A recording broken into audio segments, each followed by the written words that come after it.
Des scènes de vie, vieilles de 80 ans, mais qui hantent toujours ce bunker allemand de la Seconde Guerre mondiale. Entre novembre 1942 et août 1944, 21 soldats nazis vivent dans ce poste de commandement, jour et nuit. Il y avait un périscope posé au sol et le soldat allemand se trouvait à cette position et pouvait regarder ce qui se passait au large. Là, de ce côté, vous avez l'amplificateur radio avec le câble antenne qui arrivait jusqu'aux antennes. Ça permettait de surveiller tout le côté mer et de pouvoir donner les ordres pour le tir sur les canons qui étaient postés de chaque côté. À l'occasion du 8 mai, ces bénévoles redonnent vie au patrimoine historique dans ce blocos de 2 mètres d'épaisseur, tout juste rénové. Car pendant l'occupation, les Allemands ont construit une centaine de ces bunkers à Agde.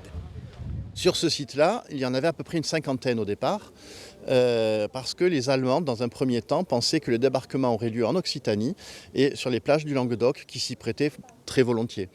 Sur Agde, c'est un point encore plus important. On a une plage en pente très douce, à côté d'un port, le port d'Agde. De fait, les Allemands l'ont très fortement défendu. Un lieu stratégique, aujourd'hui synonyme d'héritage, où des centaines de visiteurs viennent entretenir le devoir de mémoire. Nous sommes une génération où on avait encore des grands-parents qui ont vécu la guerre et compagnie. La génération qui suit, comme mes enfants, ils n'ont pas nécessairement encore des grands ou des arrière-grands-parents qui vivent pour le raconter. Donc la transmission aux enfants est importante pour se souvenir de ne plus refaire les mêmes erreurs surtout. Je pensais plus qu'ils étaient cloîtrés et que leur seul moyen de communiquer avec les sœurs c'était les lettres, etc. Mais je ne savais pas qu'ils avaient des radios, etc.